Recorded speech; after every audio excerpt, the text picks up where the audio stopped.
Welcome to Founders Future, a podcast powered by Closers.io, where we dive into the journeys of innovative entrepreneurs and explore the road ahead for them and their companies. I'm your host, Zach Young, and in each episode, we uncover the stories behind impactful ventures, the challenges faced along the way, and the strategies driving their future growth. Today, we're joined by Chris Keep, founder of Virtual Personal Training, an online health and fitness coaching practice designed to deliver high-quality, personalized one-on-one training directly into clients' home gym setups. Chris helps individuals create structured fitness plans, set clear goals, and make meaningful progress with strength and conditioning through remote coaching and intentional programming. His mission is to help clients move beyond basic activity into strategic training that builds strength, consistency, and sustainable results, no matter where they are in their fitness journey. Chris, a very warm welcome to Founders Future. Thank you for having me. What an intro. Smashed it. I pulled it straight from your social media, so please, no reason to be modest, okay? I suppose that reflects on me after all, yeah. I love it. Chris, it's going to be a great episode. We got a lot to dive into. Before we do, I do like to start with your background, though. So before virtual personal training, can you walk us through what were you doing previously and what was really your inspiration for getting into this space? Cool. Great question. So I've been a personal trainer now for 15 years. It was what I got into straight out of college. A lot of friends of mine were going off to university and I'd had about enough of formal education at that point. So I decided I would rather go out and actually learn a skill and do something hands-on and see what kind of progress I could make in the same time frame that my friends were going to be still studying in classrooms and in lecture halls. So a friend of mine suggested, we went to the gym together in college, and he suggested, I'm going to give this personal trainer thing a lot. It sounds fun, it sounds interesting, you should give it a go as well. So I looked into it and it sounded up my street. It involved a lot of exercise, a decent amount of knowledge, and most importantly, dealing with people, which is something that I've always really enjoyed. And that was the beginning of the journey, becoming a personal trainer through a suggestion from a friend at college, which was quite fun. From there, I moved from a relatively small town in the countryside of England to London to make something of myself, essentially, to open up more opportunities to do something interesting and get away from a little bit of a small town, if that makes sense. My first job was with a big national company and I was really well looked after there. It took me a few months to find my feet and to really get into things. One of my managers at the time, after about 9 months or so, sat me down and said, are you here to do this seriously? Because I've seen your education background. You know what you're talking about.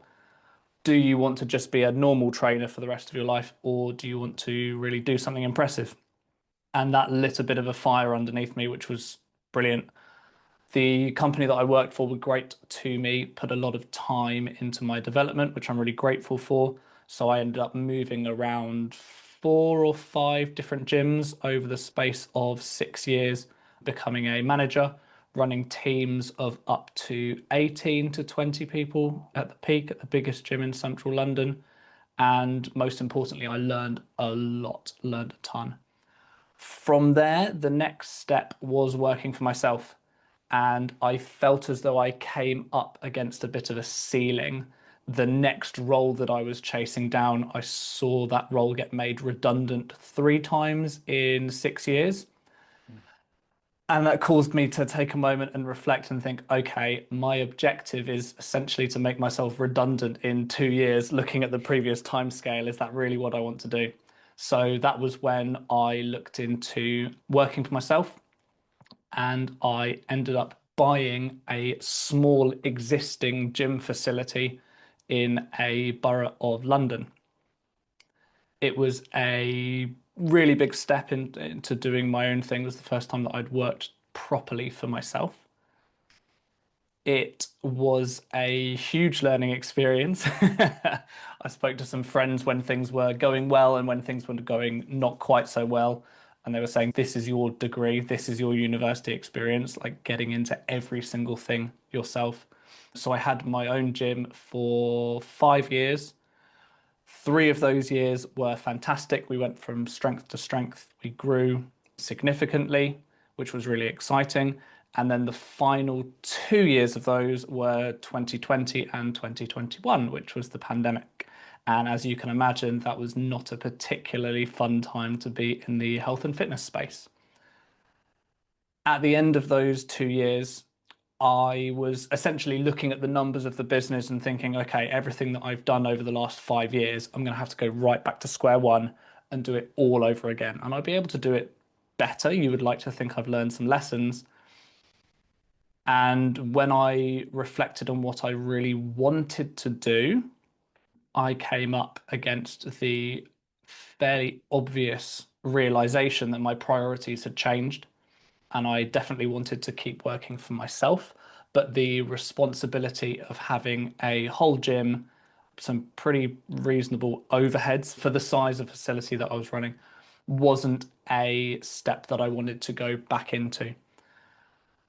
At the same time, throughout the pandemic, people had been putting time and money into buying equipment for themselves to use at home and stay or get fit whilst at home.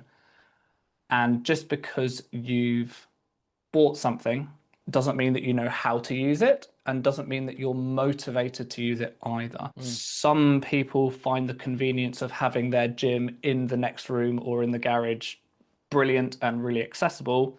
For some people, the exact opposite happens, and you go, oh, it's right there, so I'll do it tomorrow.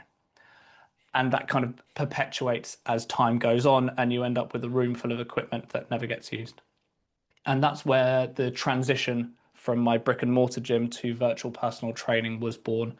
It was Yeah. born from the recognition that people still want and need help with their health and fitness, even if they've invested in equipment to use at home.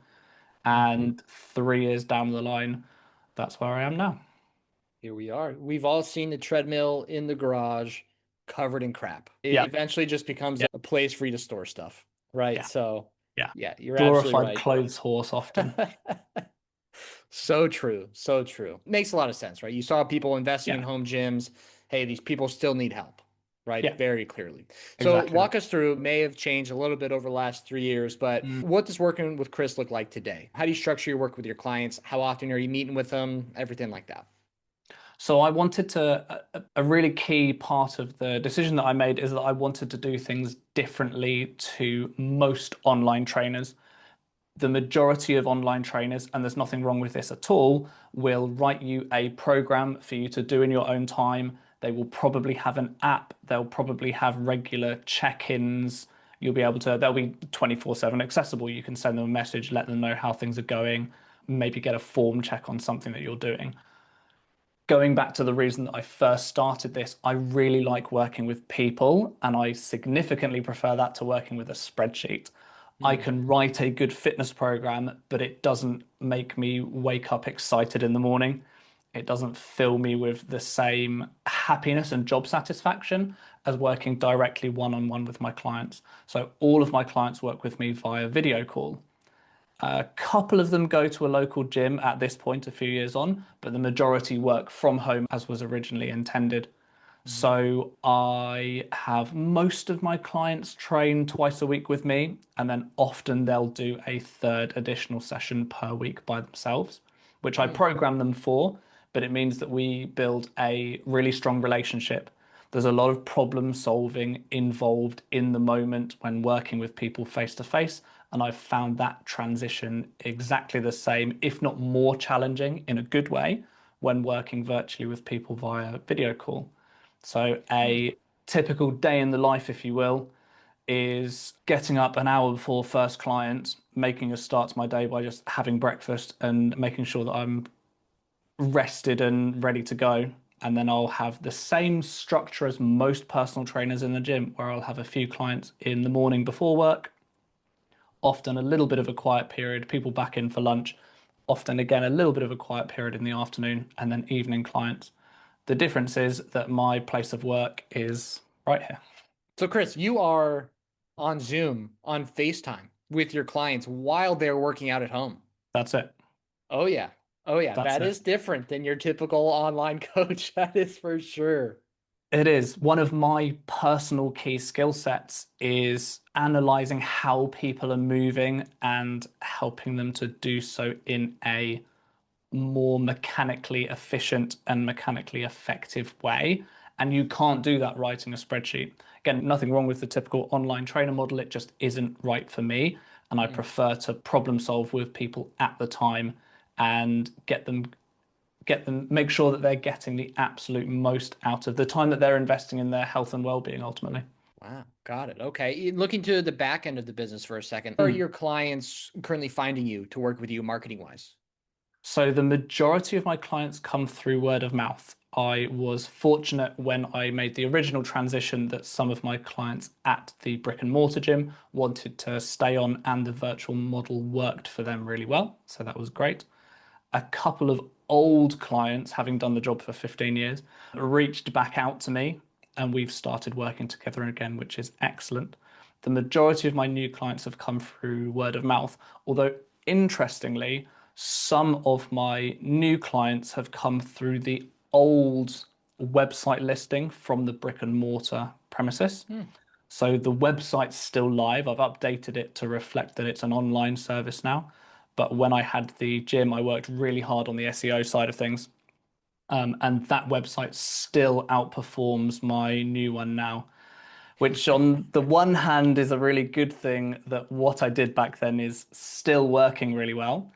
And on the other hand, gives me pause to reflect on what the new website perhaps isn't doing quite so well. So Hmm. that's a mixed bag. As most business is, there's never one thing where it's like, this is perfect. There's always A/B testing to be doing. That's for sure. That's Absolutely. for sure. So the website's performing well. It makes sense that a lot of referrals, you have a great network, a great background. That makes a Yeah. lot of sense. Are you Yeah. on like your typical like Instagram and Facebook at all?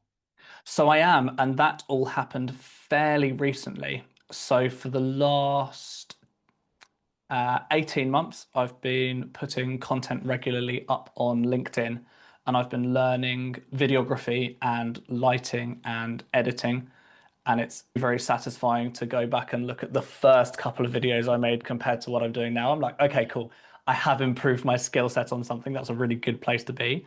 Yeah. But yes, over the last 4 months, I've been working with a video editor whose specific skill set is to take the longer form, about 3 minutes or so, so medium form really, but the longer form videos and cut those down to really snappy 30 to 45-second shorts, which go up on my YouTube channel, up on Instagram, and I even made the step to go onto TikTok, Mm, which was quite big for me personally. I've got some thoughts on the immediate gratification side of shorts. sure. But ultimately, if you can distill information down into a really short, digestible format that helps people, I consider that a win. That's just the world we live in. It's funny you mentioned 3 to 4 minute. It's funny because like to me and you, 3 to 4 minutes, like that's not long. Like 15, 20 minutes is long. But no, Right. to the social media world these days, 3 to 4 minutes, that's a movie. That is long form content. It's a funny world we live in. I commend you for going on TikTok because I totally get where you're coming from there. We could probably have an hour long conversation about that. But Yeah. just talking to a lot of people, it's not hard. I don't want to say it's not hard, but I've heard that it's a lot easier to gain a following and get the views on TikTok. I've In heard. my experience so far, admittedly being pretty new into it and working with an editor who understands the platforms in more depth than I do, TikTok seems to push a lot more organic engagement than Instagram specifically. Mm, YouTube is actually very comparable to TikTok and it pushes to a quite a decent reach once you've established yourself in a space. YouTube seems to be very selective about taking its time before it pushes things organically. mm. And TikTok, on the other hand, seems to just see your first few videos and go, cool, let me shove this out to some people and we'll see how it performs. But yeah, Instagram, interestingly, is much more of a slow burner, which is Yeah. contrary to what I expected. I thought we were going to begin this next part of the journey and Instagram would fly and TikTok wouldn't really be my target audience. But actually I Mm. found the opposite, which is an interesting one. Still trying to get into all of the data in enough detail to understand what's working, what isn't working, but more importantly, why it's working on different platforms. I'm going to take a guess, and I'm no expert here, so I definitely could be wrong. What I do know, especially when it comes to Meta, Facebook, and Instagram, 99% of their revenue comes from their ad revenue. Yeah. You can boost a post for $10. So Yeah. my guess is because Yeah. they're so heavily relied on ad revenue, if you're purely just doing things organic, it's going to be tough to get out there. Versus TikTok in YouTube, to my knowledge, they do not rely as heavily on ad spend. So that would be my guess as to why, but I could be wrong there. I think you're probably along the right lines there. I think with my experience of Meta and Instagram ads as well, compared to be honest with you, I'm not completely certain on what the revenue model is for TikTok. My understanding is that YouTube gets paid very well by big companies who pay a decent amount to put adverts on longer form videos, but the shorts seem to be less heavily monetized. So perhaps that means that there's slightly less incentive for them to throttle content. Yeah. Let's be honest, TikTok's getting paid for selling our data and disrupting our youth. That's what they're getting paid for. That's a fair point, yeah. Love it. Love it. Good thing we're not a big enough podcast for that to mean anything. So all good there. We can say that. Chris, pleasure having you on, my friend. Where can the listeners find you? Where can they connect with you online? So the best place to connect with me is on my YouTube channel. My handle is at ChrisKeepPT, which is the same as my Instagram and my TikTok, but YouTube is where you'll find me. For my slightly longer form content, which I go into more detail, you can find me on LinkedIn. My name is Chris Keep, and I put a video up every Friday morning with something around health and well-being, and specifically how it can affect you in the workplace as well. Very important. Chris, appreciate your time, my friend. It was a pleasure. Thank you so much, Zach. I appreciate your time too. Absolutely. And that will wrap up another inspiring episode of the Founders Feature. To our listeners, if you enjoyed this episode, make sure to go and connect with Chris on all of his social media and website. All of those links will be in the show notes and description down below. And if you are a business owner, specifically a coach, consultant, or agency owner, and you're looking to scale your business, and you really want to enhance your sales and marketing efforts, visit closers.io to hop on a call with our team and discover how we went from 0 to 30 million per year in less than 3 years. Until then, keep on climbing.